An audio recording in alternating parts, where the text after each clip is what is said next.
제가 정말로 목사 가운을 입고 그리고 이 자리에 서서 주의 말씀을 전할 수 있음에 다시 한번 하나님께 감사드리고, 우리가 정말로 저의 모습을 이렇게 지켜봐오지 않았습니까? 우리 성도님들, 우리가 정말로 이 모든 것이 하나님의 영광에 있고 우리 성도님들의 기도로서 제가 이렇게 올 수 있음에 하나님께 영광의 박수 올리고 시작하겠습니다.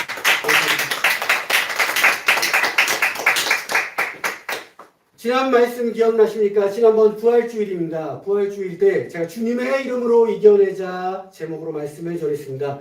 말씀 본문은 요한복음 16장 22절에서 24절 말씀을 전했는데요. 간단하게 정리해보면 본문에서 예수님은 제자들에게 다시 너희를 보리니, 즉 십자가에 달리시고 돌아가신 후에 부활 후에 다시 너희를 보리니 그때에는 예수의 이름으로 구하라고 하십니다. 그러면 아버지께서 주님의 이름으로 주시고 또 너희 안에 기쁨이 충만하다고 말씀하십니다. 우리가 기도를 드리고 나서 마지막에 우리 주 예수 그리스도의 이름으로 기도합니다 라고 기도를 하지 않습니까? 바로 이 말씀에서 시작이 된 거예요. 주님께서 부활을 하셨기 때문에, 그리고 부활을 하신 후에 예수 그리스도의 이름으로 기도를 드려라 말씀을 하셨는데, 그것이 바로 사망 권세에서 이기신 부활하신 주님께서 우리에게, 우리가 죄에 있다가 주님이 돌아가심으로써 하나님과 연결시켜 주시기 때문에 주님의 이름으로 기도를 드려라 라고 말했습니다. 그러면서 주님께서 이 말씀을 이루기 위해서 자신이 십자가에 달리시고 그래야지만 보혜사 성령님을 우리에게 보내주신다고 했습니다.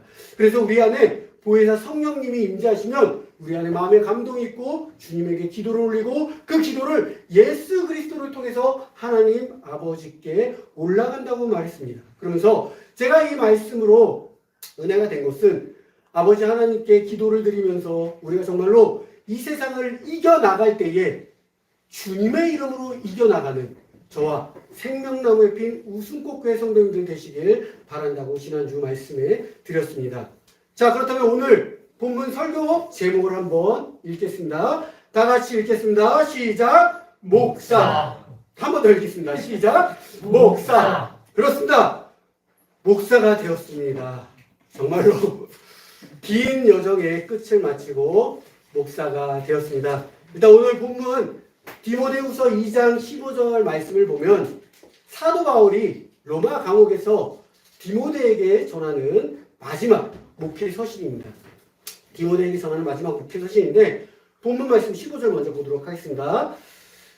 너는 진리의 말씀을 옳게 분별하며 부끄러울 것이 없는 일꾼으로 인정된 자로라고 말을 하고 있습니다. 진리란 참된 이치, 참된 도리를 말하고 있습니다. 진리의 말씀을 옳게 분별하라는 말씀은 주님의 말씀을 내 뜻이 아닌, 내 생각이 아닌 주님의 말씀으로 분별할 줄 알아야 한다는 것이에요. 요한복음 14장 6절 한번 보도록 하겠습니다. 요한복음 14장 6절에서 예수께서 이르시되 내가 곧 길이요 진리요 생명이니 나로 말미하지 않고는 아버지께로 올 자가 없느니라. 예수님이 직접 길이요 진리요 생명이라고 말씀을 하고 있다는 거예요. 그런데 우리가 이 예수님의 말씀을 보고 내 생각대로 내 말대로 진리를 분별하지 못하고 해석을 해버리면은 이단이 나온다는 거예요. 주님께서 이렇게 행했을 거다라는 주님의 마음을 가지고 우리가 성경을 봐야 되는데 그것이 아닌 나의 생각을 가지고 내 마음을 가지고 하면은 이단이 나온다는 거예요. 그래서 우리가 이 말씀을 가지고도 매일 묵상하고 매일 기도하고 말씀으로 주님께 계속 물어봐야 된다는 거예요. 주님의 뜻이 어떤 것인지 내 뜻이 아닌 내 뜻을 묻는 것이 아니라 이 말씀을 전하고자 하는 주님의 뜻을 물어봐야 진리의 말씀이 생긴다는 거예요. 잘못된 해석이 나오면 이단이 나온다는 거예요. 예를 들어서 신천지가 14만 4천 명만 주님의 나라에 들어갈 수 있다고 이 문구 하나를 따고 이 문구로 많은 성도들을 이단시키고 있다는 거예요. 이게 바로 잘못된 해석이라는 거예요. 자신의 입맛에 맞게 해석을 한다는 거예요. 14만 4천만이 들어갈 수 있다면 이미 우리는 들어갈 수 없는 사람들입니다. 왜? 14만 4천 명은 이미 벌써 순번이 끝났다라는 거예요. 근데 그들은 그 말씀을 가지고 계속해서 성도들을 13만 4천 명에 들어가기 위해서 너희들이 계속해서 일을 해야 된다. 이런 식으로 자신의 뜻에 맞게 진리를 분별하지 못하고 신천지들은 이용한다는 말입니다. 우리도 만약에 베드로후서 2장 1절 한번 보도록 하겠습니다. 그러나 백성 가운데 또한 거짓 선지자들이 일어났으니 이와 같이 너희 중에도 거짓 선생들이 있으리라. 그들은 멸망하게 할 이단을 가만히 끌어들여 자기들을 사신 주를 부인하고 임박한 멸망을 스스로 취하는 자들이라. 여럿이 그들의 호색하는 것을 따르니 이로 말미암아 진리의 도가 비방을 받을 것이요. 이단들이 지금도 판을 치고 있다는 거예요. 가짜 목사, 가짜 선교사, 가짜 전도사, 그들이 너무나 많이 판을 치고 있다는 거예요. 왜?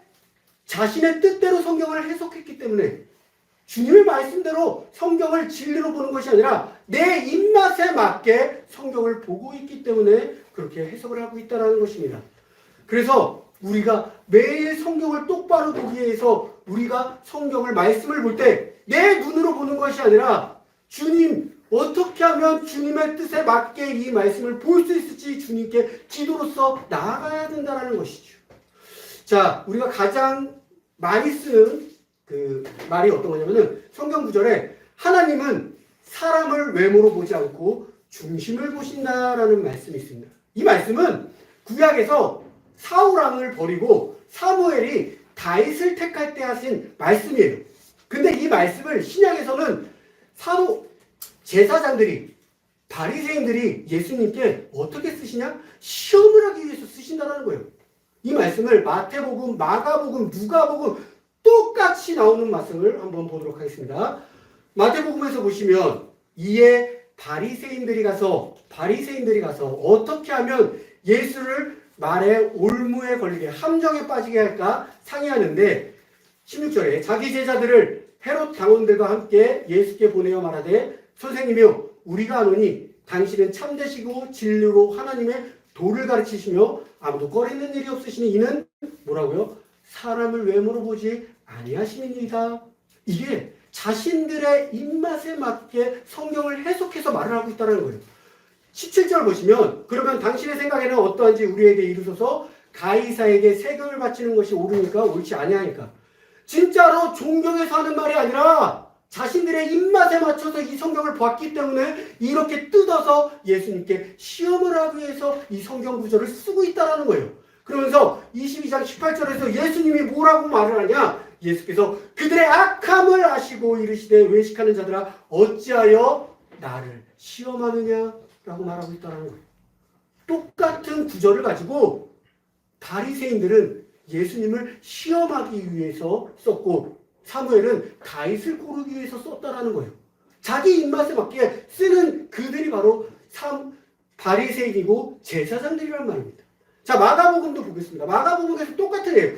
그들이 예수의 말씀을 책잡으려고 하여 누구요? 바리새인과 헤롯 땅 중에서 사람을 보내매 와서 이르되 선생님이여 우리가 아노니 당신은 참되시고 아무도 꺼리는 일이 없으니 이는 사람을 뭐라고요? 외모로 보지 않고 오직 진리로서 하나님의 도를 가르치십니다. 이게 자신의 진짜 속마음이 아니라 예수님을 시험하기 위해서 바로 뒤에 그렇다면 가이사에게 세금을 바치는 것이 옳으니까 옳지 아니하니까 하면서 예수님을 시험한다라는 것이죠. 그러면서 15절에 우리가 바치리까 말리까 한데 예수께서 뭐라고 하시냐? 그 외식함을 하시고 어찌하여 나를 또 시험하느냐? 자, 누가복음에서도 나옵니다. 이에 그들이 엿보다가 예수를 총독이 다스림과 권세 아래에 넘기려 하여 정탐들을 보내어 그들을 스스로 의인인 척, 그들이 스스로 의인인 척하면서 예수님의 말을 책잡게 하는지 뭐라고 책잡게 하느냐? 그들이 또 물어 이르되 선생님이여 우리가 아노니 당신은 바로 말씀하시고 가르치시며 뭐요? 사람을 외모로 취하지 아니하시다. 그리고 하나님의 도를 가르치시니이다. 근데 22절에 뭐라고 하시냐? 우리가 가이사에게 세를 바치는 것이 옳으니까 옳지 않으니까 하니 23절에서 예수님께서 그 관계를 하시고 이르시되 그들이 이 말씀을 가지고 예수님을 정말로 존경해서 사람을 외모로 보는 것이 아닙니다. 이렇게 말한 것이 아니라 자기 입맛의 성경을 봤기 때문에 이렇게 성경을 가지고 자기 입맛대로 고칠 수 있다라는 거예요. 그래서 신천지들이 나오고 이 말씀을 전하면서 어느 순간 내가 예수요, 내가 하나님이요라는 이단들이 나오기 시작한다는 거예요. 그래서 그들이 어떻게 생각합니까? 내가 예수요, 내가 하나님이요 하면서 그들에게 이루어지는 것은 성상납, 돈, 이런 악한 조건들을 행하고 있다는 거예요. 이런 말씀이 진리로 보는 것이 아니라 자기의 입맛대로 말씀을 받기 때문에 그렇게 그들은 행하고 있다는 것입니다. 그러면 진리로 말씀을 분별하려면 우리가 어떻게 해야 되느냐? 정확하게 정답을 로마서 12장 2절에서 말씀을 해주고 있다는 거예요. 너희는 이 세대를 본받지 말고 오직 마음을 새롭게 함으로 변화를 받아 하나님의 선하시고 기뻐하시고 온전한 뜻이 무엇인지 분별하도록 해라. 우리가 말씀을 진리로 분별할 때 이 뜻이, 이 말씀이 하나님이 기뻐하시고 하나님이 온전하신 뜻인지 우리가 보면서 기도하면서 나아가면 된다는 거예요. 근데 이 앞에 뭐라고요? 이 세대를 본받지 말라고 하십니다. 우리는 이 세대에 살면서 이 세대 속에서 금방 흡수가 돼요. 그런 것이 아니라 하나님께 들어가서 하나님 세대에 하나님이 이것을 했을 때 기뻐하실까? 하나님에 묻고 하나님께 나아가야 된다는 것이죠. 그래서 우리가 진리의 말씀을 옳게 분별하는 것은 이 세대를 본받는 것이 아니라 하나님 뜻에서 우리가 살아가야 된다는 것입니다. 저는 오늘 본문을 준비하면서 다시 13절 보면은 부끄러울 것이 없는 일꾼으로 인정된 자로 자신을 하나님 앞에 드리기를 힘써라. 오늘 본문을 준비하면서 은혜 받은 내용이 목사라는 제목을 걸고 하나님 앞에 부끄러울 것이 없는가, 그리고 내가 진리의 말씀을 옳게 분별하고 있는가 기도하고 묵상해 봤습니다. 17년의 시간을 흘러서 목사 안수를 받았습니다. 제가 목사 안수를 받기 2007년도에 목사 신학교를 가서 정말로 많은 방황을 하고 그 방황 속에서 여러 가지 많은 시험들도 있고 끝내는 꾸역꾸역 버텨서 오다 보니 어느덧 이 목사라는 자리에 왔습니다. 부끄럽습니다. 그 앞에 너무나 많이 부끄럽습니다. 그리고 전도사로서 생각할 때 옳게 분별하지 못했어요. 말씀을. 내 생각대로 내 입맛대로 말씀을 전했던 너무나 부끄러운 그런 전도사였습니다. 너무나 미안하고 너무나 죄송스럽고 하나님께 너무나 미안합니다. 그리고 회개 기도를 드리고 제가 이 자리에 섰을 때 너무나 감동적이고 너무나 은혜가 되면서 저를 위해서 기도해 주신 수많은 사람들이 생각이 나고 그들에게 너무나 감사가 되는 거예요. 목사 안수를 받기 일주일 전인가 2주일 전인가 너무나 심한 저에게 시험이 찾아왔어요. 시험이 찾아왔는데 지금도 계속해서 저는 이제 술을 너무 좋아했어요. 저 맨 뒤에 앉아 계신 우리 영익이도 아는데 저랑 예전에 술도 같이 먹었던 친구예요. 저랑 친구로 한참 지내고 있다가 저는 술을 너무 좋아했는데 그 술을 전도사 생활 때도 물론 사람들에게는 속이고 먹고 있었죠. 하지만 하나님은 못 속이잖아요. 하나님은 못 속이는데 사람들한테는 거짓말을 하고 있으니까 부끄러운 자예요. 사람들은 속이면서 앞에서 이렇게 하나님의 말씀을 대언한다는 거예요. 근데 이번 목사 안수 받기 전에 그런 또 정말로 술에 관한 또 여러 가지 많은 시험들이 오기 시작하더라고요. 그러면서 여러 가지 말씀들을 보여줄 때마다 전도 목회자 되기 전에 한 잔 정도는 어때? 야 목사 되고 회개하면 되잖아. 이런 심한 유혹들이 오고 있더라는 거예요. 정말로 너무나 심한 유혹들이 왔지만 그 한 번으로 인해서 그동안 쌓았던 모든 것들이 무너질 수 있다는 것이 있었다는 거. 계속해서 기도했습니다. 계속해서 기도했고 나는 할 수 없으나 주님께서 도와달라고 계속해서 기도를 했어요. 그래서 계속 저와의 싸움을 하고 있었고 그 술을 먹지 않고 끝내는 이겨냈다는 것이죠. 근데 그 술에 관한 시험이 아니요. 지금도 계속 들어온다는 거예요. 근데 나는 못 이기지만 하나님이 나와 함께 하시면 함께 할 수 있다는 거예요. 그리고 부끄러울 것이 없다는 거예요. 내가 술을 먹고 이 자리에 섰으면 저는 부끄러운 자가 됐을 거예요. 하나님 앞에서. 여러분들은 모르겠죠. 내가 술을 먹고 이 자리에 섰을지. 내가 말을 안 하는 거. 근데 나는 하나님 앞에 부끄러운 목회자가 된다는 거예요. 제가 말씀을 읽고 내 맘대로 입맛대로 해석을 하면 저는 부끄러운 자가 된다는 거예요. 하나님 앞에. 하지만 그렇지 않습니다. 매일 이 말씀을 놓고 기도하고 묵상을 하고 어떻게 하면 좀 더 내가 은혜를 받고 이 은혜를 우리 성도님들에게 줄 수 있을지 늘 기도하고 묵상을 하고 있다는 것이죠. 저뿐만일까요? 아니라는 거예요. 이런 죄가 있으면 우리 성도님들도 각자의 삶의 위치 속에서 목회자가 되어야 된다는 거예요. 가정 속에서 목회자, 사회 속에서 목회자가 되어야 된다는 거예요. 목사만이 목회자가 아니고 우리가 그렇게 말하잖아요. 우리가 나가서 주님의 선교사가 되리라. 우리가 주님의 목회자가 되리라. 이 말씀이 저에게만 적용되는 것이 아니라 지금 앉아 계신 우리 성도님들에게도 적용이 된다는 말씀입니다. 각자 가지고 있는 아픔들이 있고 각자 가지고 있는 여러 가지 시험들이 있을 거예요. 근데 남들은 안 보니까, 남들은 모르니까. 제가 목사 연수를 받으러 갈 때 수련회를 갔습니다. 저희 와이프랑 이제 하루 수련회를 갔는데 거기에 목사님이 저희한테 강의해 주시는 목사님이 어느 목사님께서 자신이 술을 먹다가 장로님에게 들켰대요. 그래갖고 그 장로님이 감독 목사님한테 가서 쪼르르 일렀대요. 그래갖고 그 감독 목사님이 그 목사님을 불러서 혼냈대요. 너는 왜 술을 먹다가 들켜가지고 이 사단을 만드냐. 그리고 나서 그 장로님도 불렀대요. 장로님은 이 목사가 술을 먹었는지 어떻게 하느냐. 본인도 술집에 갔으니까 알 거 아니냐. 같이 먹어놓고 왜 둘이 뭐 이르고 그런 게 어디 있느냐. 그렇게 몰래 술을 먹다가도 들킨다는 거.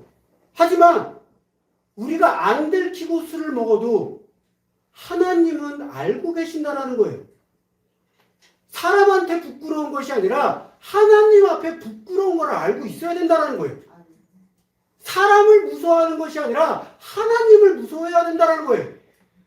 그렇기 때문에 하나님 앞에 부끄럽지 않은 자가 되기 위해서 저도 목회를 위해서 계속해서 기도하고 말씀을 묵상하고 나아간다는 것이죠.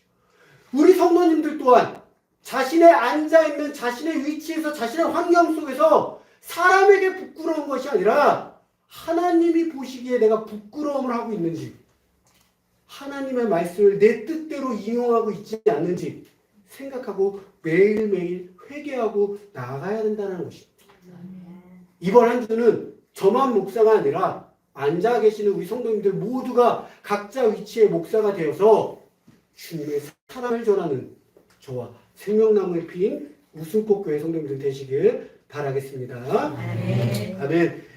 이 시간 제가 목회자로서의 가는 길이 17년이 걸렸습니다.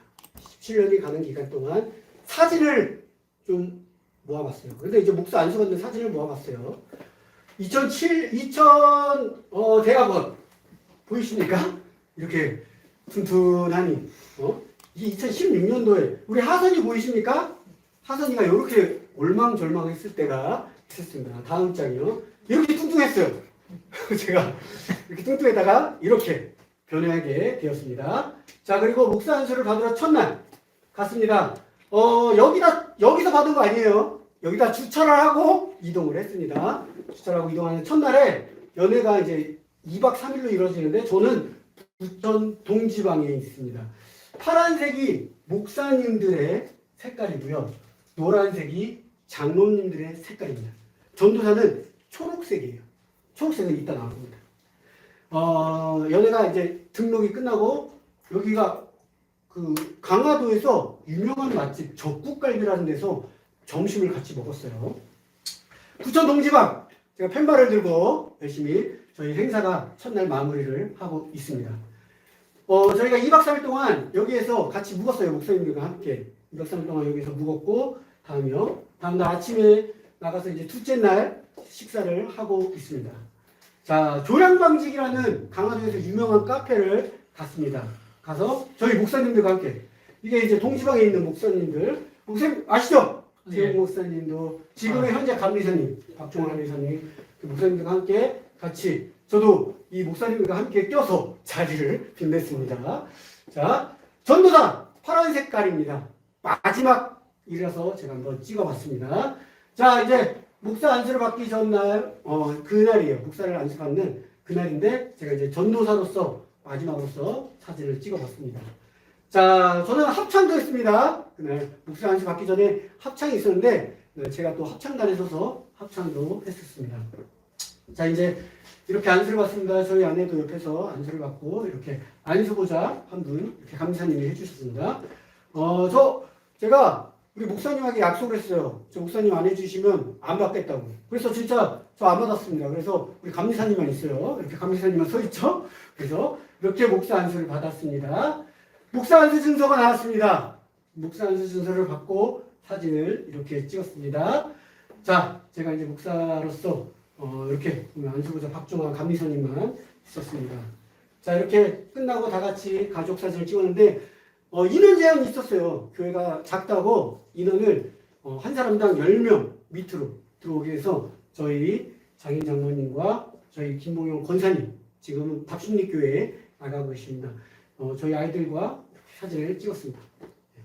또 장소를 바꿔서 찍었고 이 꽃목걸이 저 처음 받아봤거든요. 너무 좋았어요. 너무 내대고 이 꽃목걸이로 정말로 한껏 더 분위기가 살아났습니다.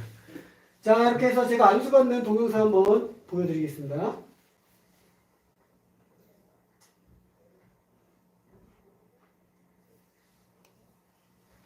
소리가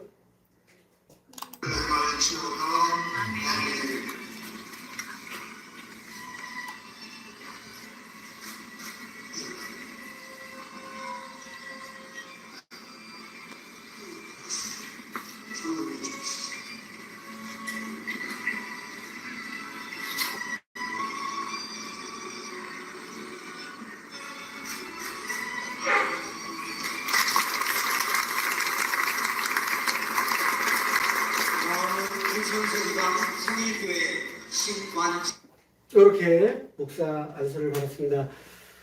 저 혼자는 못했습니다. 지금 앉아 계시는 우리 성도님들의 기도가 없었으면 제가 이 자리에 올 수 없었겠죠. 그리고 하나님의 역사하심이 없었으면 제가 이 자리에서 말씀을 전할 수 없었겠죠. 저의 모습을 처음부터 끝까지 지금까지 변화되는 모습들을 보아서 아실 것입니다. 하나님의 역사하심이 저를 통해서 느낄 수 있을 것입니다. 그렇기 때문에 우리 성도님들도 할 수 있습니다. 이런 저를 쓰고 계신다는 것이죠. 그렇기 때문에 앉아 계신 성도님들 하나님의 역사하심을 믿고 나아가시길 바라겠습니다.